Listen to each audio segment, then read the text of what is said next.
19 de outubro de 2009.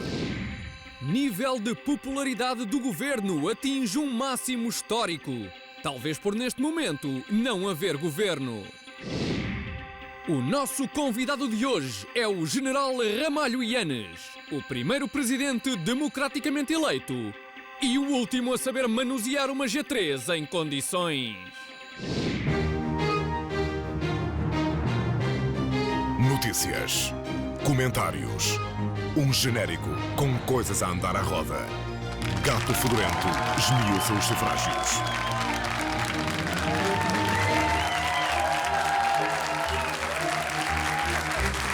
Olá, boa noite. Bem-vindos ao arranque da última semana do Gato Fedorento esmiuça os sufrágios. E ainda por cima, num momento crítico da democracia portuguesa, José Sócrates está com dificuldades para formar governo, o PSD está com dificuldades para formar uma oposição, toda a gente está com dificuldades, coisa que nós adoramos.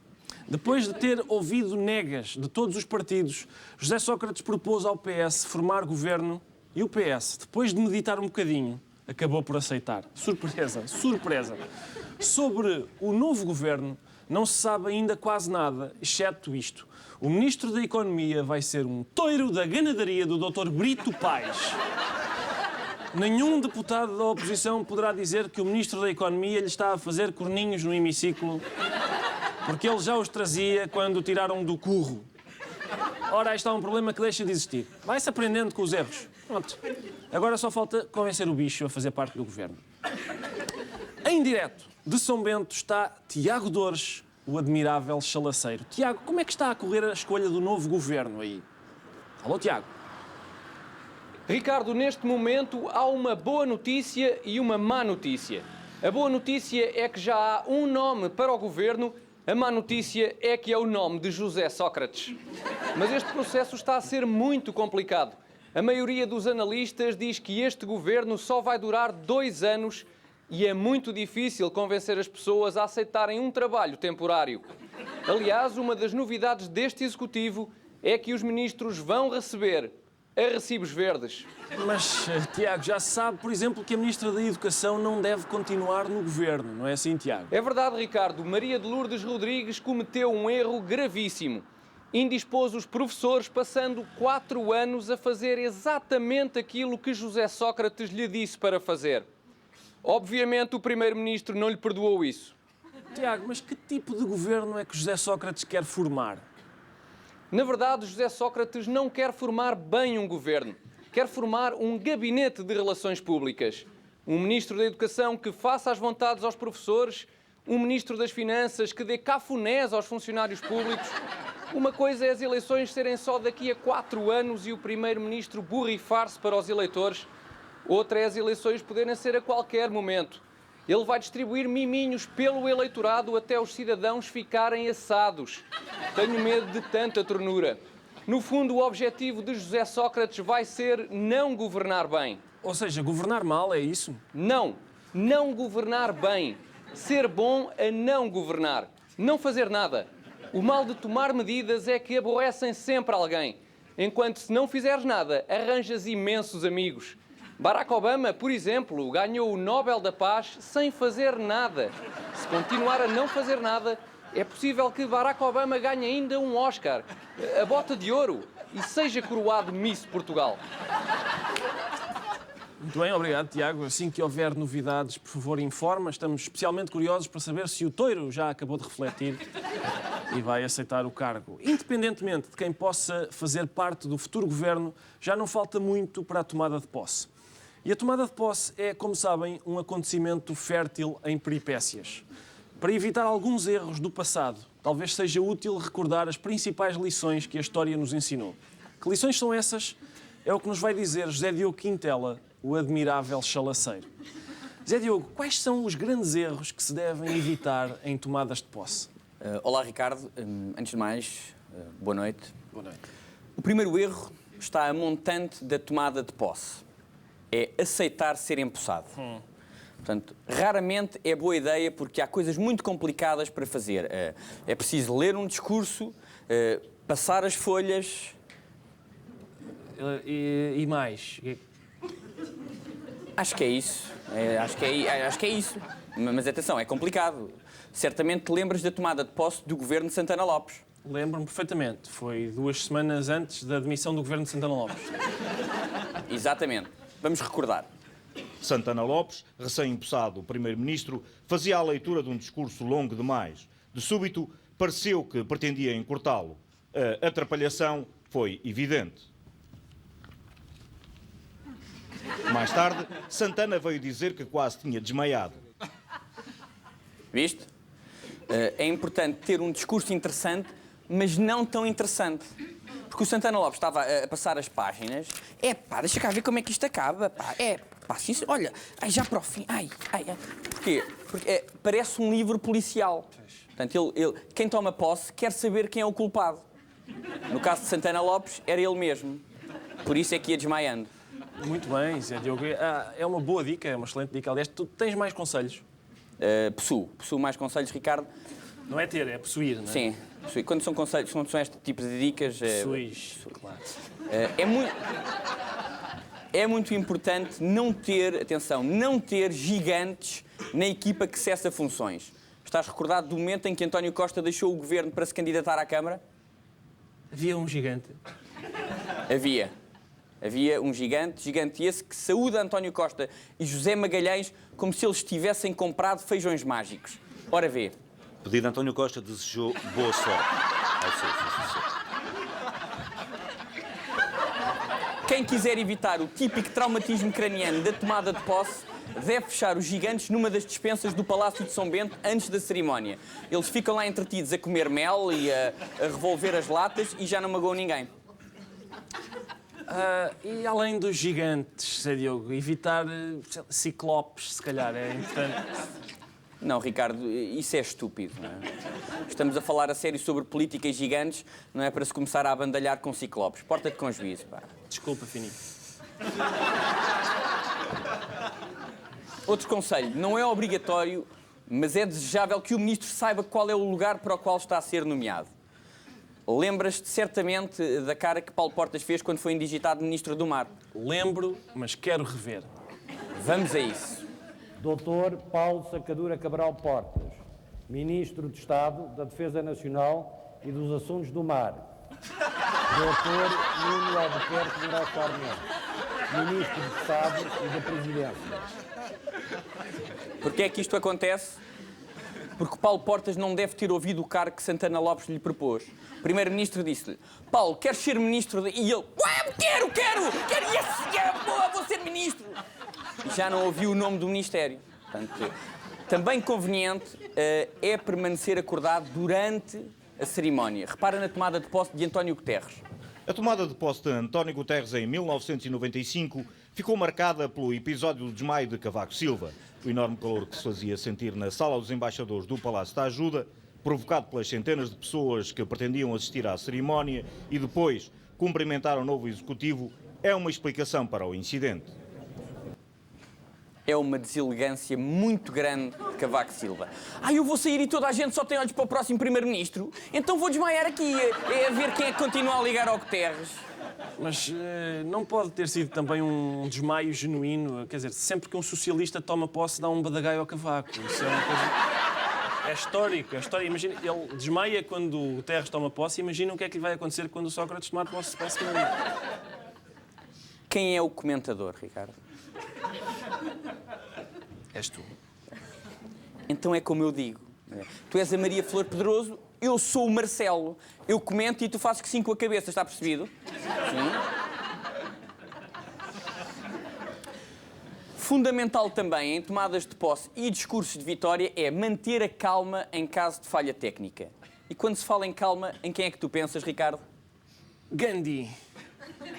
Não. Valentim Loureiro. Era a minha segunda hipótese. Ora, repara.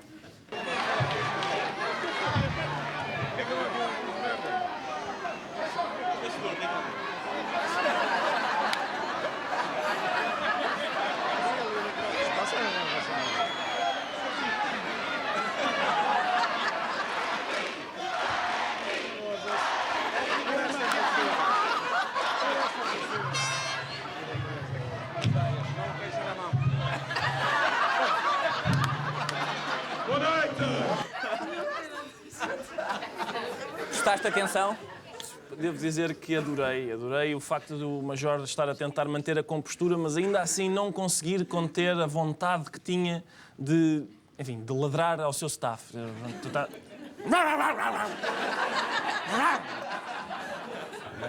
É que ainda por cima trata-se de uma falha perfeitamente aceitável da equipa de som do Major.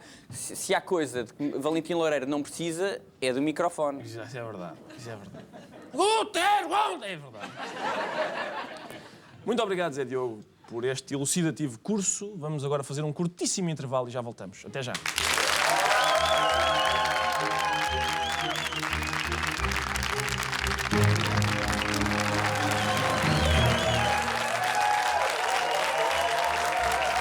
Olá de novo, bem-vindos à segunda parte. Para recebermos o nosso convidado de hoje, agradeço-vos que sigam umas indicações especiais, tanto aqui no estúdio como aí em casa.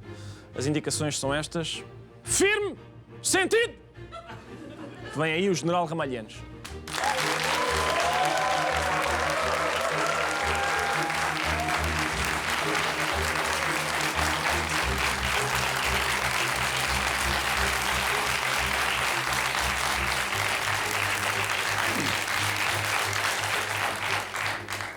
Senhor General, muito boa noite. Boa noite. Eu agradeço-lhe imenso que tenha vindo. Eu vou ter de ser especialmente cauteloso nesta conversa. É uma conversa sui generis, porque vai decorrer entre um homem que é general e uma pessoa que foi dada como inapta para o serviço militar. Portanto, se a conversa descambar para o confronto físico, o senhor esmaga-me como um inseto, tenho a certeza absoluta. Por isso tenho de ter especial cuidado. O senhor general tem uma...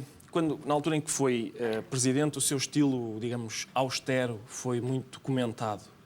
O senhor tem uma personalidade assim tão, enfim, rígida, ou achava que era isso que tinha de fazer porque o resto do país era uma bandalheira? Não gostaria de começar por dizer que não esteja preocupado, porque eu sou um homem que não gosto de lutas, não gosto de combates, embora não recuse nem as lutas nem os combates quando entendo que são estritamente necessários. Eu julgo que tenho como traço constitutivo uma certa sisudez, mas não creio que um dos traços distintivos da minha personalidade seja a rigidez. Eu entendo, tal como Rousseau, que o homem, para manter a sua humanidade, deve aprender e ensinar durante toda a vida. E um homem que está disponível para aprender e para ensinar é um homem que tem de estar aberto ao diálogo, tem que ouvir os outros. Eu creio que ao longo da minha vida dei provas de coerência nesta matéria, inclusivamente fazendo um doutoramento com 60 anos. Não foi só para aprender, é evidente, mas foi também para aprender.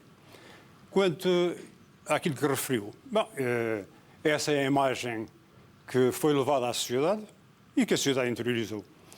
Não se recorda, mas eu lembro que naquela altura circulava uma anedota acerca de mim. E a anedota era esta. 2 fulanos, um perguntava ao outro: sabes o que acontece quando o Ianes lava a lâmina com que fez a barba? E o outro respondeu, naturalmente: bom, sai sabão e pelo. Não, o que sai é serradura. O outro: serradura? Sim, não sabes que ele é uma cara de pau.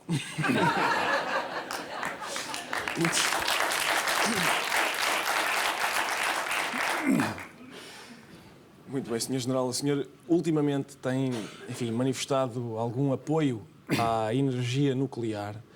Aquilo que eu lhe perguntava era se apoiar a energia nuclear não é a forma de um militar, em tempo de paz, ainda assim apostar em qualquer coisa que possa arrebentar, que possa fazer... Aquilo ainda é tão perigoso como era no tempo de Chernobyl ou... Eu começaria por dizer engano, grande engano. Primeiro, eu sou dos indivíduos que condena as armas nucleares.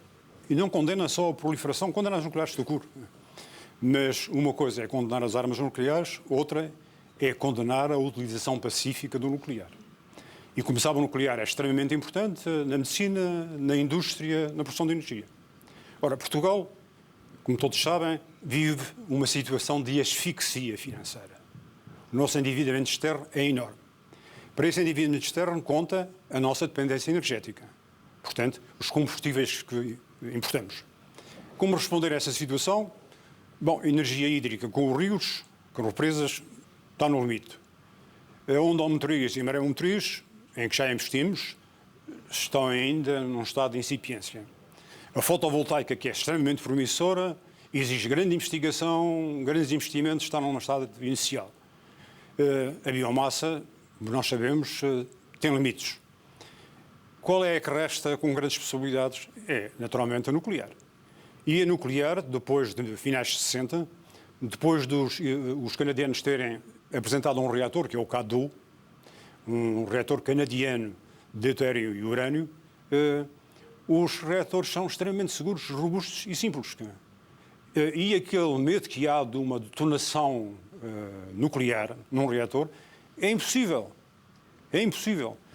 Mesmo quando as coisas correm muito mal e tudo aquilo se funde, como aconteceu em Chernobyl, não há uma detonação nuclear.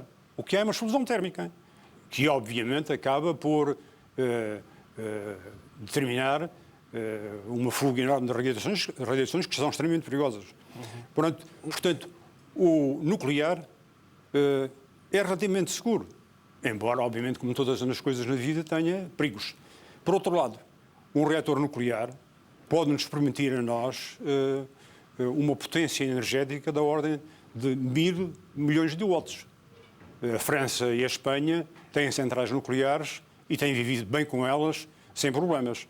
Nós não devemos ficar amedrontados com imagens que naturalmente nos marcaram de maneira impressiva, Chernobyl, Hiroshima, Nagasaki, porque isso são bombas atómicas. O nuclear é outra coisa. E o universo, ao fim e ao cabo, é pejado de caldeirões nucleares. Cada estrela é um caldeirão nuclear. O Sol é um caldeirão nuclear. Muito bem, Sr. General, eu, como calcula, não posso deixar de aproveitar a oportunidade de o ter aqui para lhe fazer algumas perguntas sobre a nossa história. Comparada com a relação que o senhor tinha com o primeiro-ministro Mário Soares, Cavaco Silva e José Sócrates são grandes amigos, não são? Não.